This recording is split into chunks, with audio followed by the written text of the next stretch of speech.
Stay tuned and let's finally check out this Marvel Legends The Punisher War Journal 2-pack.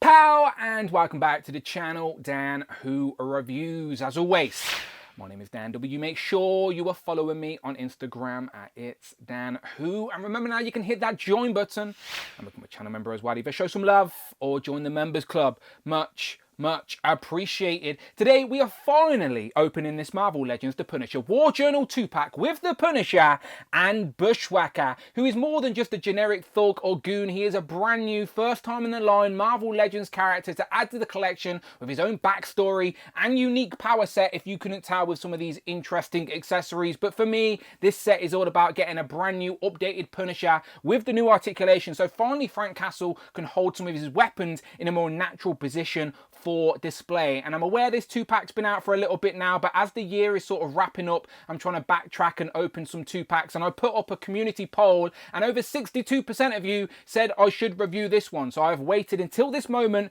to get it open, and shout out Christopher Allen, this review is dedicated to you, as both of us were championing a new Punisher this year, as it was also his 50th anniversary, but this was the only thing we got to celebrate that. But at least we got something. So I like the sleek packaging, I like how the box is full of accessories as well. On the back, I really like that it actually tells you what comic book issues you should read for the context of this 2-pack. I think Legends should do this more. So go and read The Punisher War Journal, issue 12 and 13, where it's a mini story arc where the Kingpin hires the Bushwacker to go and kill the Punisher. So you can definitely read those 2 issues for its own mini story. And shout out John Guido for a little bit of original art here on the side. But it was Jim Lee who was the original artist at the late 80s, I think early 90s as well. But yeah, really nice. So technically a Jim Lee Punisher, if you will. We also get a write-up that says the rogue assassin known as Bushwacker is on a mission to eliminate all mutants when he crashes with the crime-fighting vigilante Punisher. So very nice, without a doubt. Let's get it open. So here we have Frank Castle and Carl Burbank out of the packaging, the Punisher and Bushwacker with all of their accessories. Now obviously Frank has the better loadout, more weapons, interchangeable head, more hands, blast effect, where Bushwacker just comes with a couple of interchangeable hands that represent his very unique power set, where he can literally transform his body into weapons. That's why his arm is a long, veiny, shaft-like thing. But I will explain, I promise. But if you really don't like looking at that, you can take that off and just add on the regular hand so we can be just more regular goon looking. But I will explain his effect pieces. So let's look at these individually. First, they are nearly pinless. It is just Carl's knees that have the pins, but Frank is completely pinless with all the new articulation. Will he be able to hold his weapons as we desire? We shall find out. But let's look at these one by one and save the main event to last and start with Bushwacker. So Carl Burbank, aka Bushwacker, is a former church priest who had the ability to change his body parts into weapons. He teamed with the CIA, who upgraded those abilities and gave him a cybernetic arm, and now he's a mercenary for hire that usually goes after mutants. This Marvel Legend tries to represent that with these 2 effect pieces, which are close to being accurate but not quite, as when his arm does change into a gun, it still has all the other elements of the gun attached, like the shoulder piece and the sort of barrel and the clip. So it is close and probably a good enough representation for our collection, but not entirely accurate. This gun finger is more so. But let's zoom in and check out those scars on his face that were given to him by the Wolverine. I think Daredevil was involved as well, but the Bushwacker's been up against the Avengers, he's fought the Incredible Hulk, he is not afraid to get around, but they have represented his scarred face really nicely here in the sculpt of this Marvel Legend. Look at that. You can literally see the sculpted skin peeling off with that lighter pink shade and redness underneath as well. And if I move his rat tail out the way, you can see it continue on the neck as well. So this whole one side of the face is burnt and then this side isn't. I do think he eventually gets healed in the comics, but this, for this War Journal issue, is definitely accurate. So you've got that blonde rat tail hair going all the way around, attached to the top, the back of the head as well, with the blonde flat top. But yeah, really nicely represented here with this head sculpt. You've got the sort of black and blue collar sculpted as well with the white shirt underneath. You've got the short shoulders as well with the blue hoodie moving down to the bout, and you've got the trousers that are just reused jeans that we've seen before in Marvel Legends with the black boots. But yeah, it is all about up top here. Really nicely done. Now he has got the pinless arms, and he does come with a set of trigger finger gripping hands as well with his gloves sculpted on there. So if you don't want him sort of transforming into those weird weapon hands, you can just use them as a regular thug if you desire. But as I said, these are not inaccurate, they're just not perfect. Let me swap them out. So first up, we have his barrel gun finger, which is definitely accurate to what you see in the comics, where he literally can turn his finger into the barrel of a gun. And if you have some Marvel Legend blast effects, absolutely they will plug in there like so, and you can just get him blasting with his finger. That's right, it's a finger blast. I know some people out there are a fan of that. So there you go, that is accurate. So let me take that out and show you the other arm. Now this is the one that's giving people nightmares. We have this veiny sort of shaft like gun with the sort of 4 holes or 5 holes at the front. Now again, these are like the Iron Man effect pieces. You can just plug in blast effects like so it looks a little bit more fun for display. But yeah, this veiny shaft that literally just slides onto his forearm when you take the hand off is sort of accurate to some comic book panels, but I think more accurately it should still have the shoulder piece for the gun and also the clip maybe and the handle. Like when his hand transforms into a gun, it has all the elements of a regular gun like so, like all of that piece is sticking out, so the skin should really stick out and there should be something coming down. So again, it's good enough for a representation for his power set for our display, but not 100% comic accurate, because it should be like a skin-like gun like so, which is, yes, weird and creepy, but it is a weird and creepy power set for Bushwacker. I think in regards to other accessories, some fisted hands would have been a nice option, and maybe an alternative head where he didn't have the scars. As I said, it depends on what era of the comics you are reading. But otherwise, it is a standard Marvel Legend articulation, decent crunch forward and back, shoulders will go all the way up to 90, bicep swivel, double jointed, pinless elbows, remember. There's a swivel at the waist and the thigh, and you've got double jointed knees, but you do have the pins, and then you've got regular ankle pivot and rocker. So you're going to be able to get this guy in some nice poses with his sort of effect pieces in display, or just use them as a generic thug if you want to, as you can just pop off the head and put something else on there. But again, this is a very much an accurate representation of Bushwacker during the War Journal issues. Moving on to the main event, let's check out Punisher and check out this brand new Frank Castle head sculpt. Again, Hasbro doing a great job with the digital face printing tech. You've got the sculpted white bandana with the fringe sculpted just hanging over it, but I like the sort of grizzled, sort of unshaven look here of a nice stern, serious Frank Castle. So yeah, you can see all the sculpted wrinkles and sculpt in the face with the sort of dirtiness of the unshaved look as well. And then the bandana sort of just dangles off on the side around there. But the sculpted, the hair sort of dangling over the bandana is a nice touch as well. But yeah, I like the sort of neutral grizzled look. I would have liked an option without the bandana as well, just personally. But I do like what we see here. As I said, very, very nice. We also get this very expressive, screaming Frank Castle head sculpt, which they've done a great job capturing as well. Again, utilizing their digital face printing tech. His mouth is wide open with his teeth and his tongue. He's still got the dirty, unshaven look as well, with his fringe sort of dangling over the face, obviously without the bandana now as well. So it's nice to have the two options, whether you've got the neutral or the stark contrasting screaming head for a display, which is very, very nice. I like to see it. So yeah, all the way around, really nicely done. So you have the two options. You can have your screaming Frank Castle head sculpt or the more neutral bandana head sculpt. And I just wanted to show you the difference between the new bandana and the old bandana head sculpt, just to show you how much of a difference the digital face printing tech makes. So looking at the design, it is basically a black jumpsuit from the neck all the way down to his boots. Now, I personally prefer the first appearance Punisher look,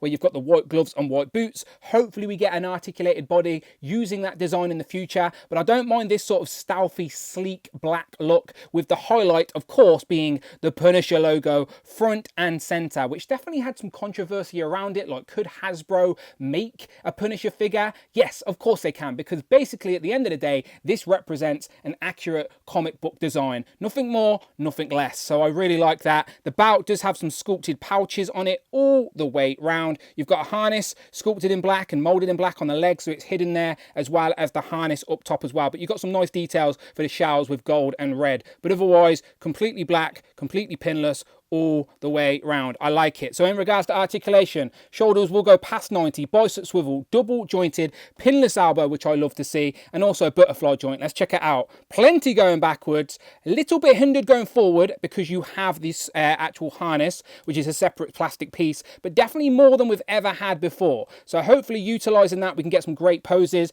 You've got the diaphragm ball joint up top, so that's where you're going to get your tilt and your swivel, and also some forward and back on the ball joint. But behind that belt piece is also a crunch. So utilizing all of that together, you can get some great range, just as good as some Spider-Man figures in the Marvel Legends line. Unfortunately, though, you will sort of bend the belt piece as you're utilizing that a little bit, of course, because that's a separate piece. So yeah, be careful of that. But about, yeah, separate piece. Legs go forward about that much, so we can do the big boot, double jointed pinless knees. There's a boot swivel hidden within the black design of the trousers, ankle pivot and rocker, and his legs go out about that far as well. Honestly, this is absolutely the most articulated Marvel Legend Punisher we have ever had. So hopefully he looks great holding some weapons. Luckily, he comes with some. So here we have Frank's loadout, 4 guns, a grenade and an exploding piece, which are brand new. So we'll look at them in more detail in a moment. In regards to the guns, I'm no expert. I'm sure we have already seen all of these in the Marvel Legends line before. So you've got some sort of Uzi there. You've got another sort of Uzi with a better looking barrel. Then you've got a small little pistol, which I'm assuming will fit into his holster. It has a brown on the handle. And then you've got a bit of a tan on the bit of this one. And is that a separate piece? No, that doesn't come out. So again, this is just reuse we have seen before, but they will absolutely do the job. This is no exaggeration when I say I have genuinely been waiting years to be able to do this type of pose with a Punisher action figure for my display. This is so cool to see. Our previous Punishers, some of them never even came with trigger finger guns, and we had to like break them to make them work. But now we have actual trigger finger hands. He can hold the gun, double jointed elbows, utilizing the butterfly joint, actually getting posed in with a gun in a more accurate setup, and he can grip it as well underneath the barrel. Honestly, love to see it. Finally, a Punisher accurately holding a gun. And then here we have him holding both of the Uzis as well. And the hands do have the up and down trigger finger sort of tilt as well, which I like to see.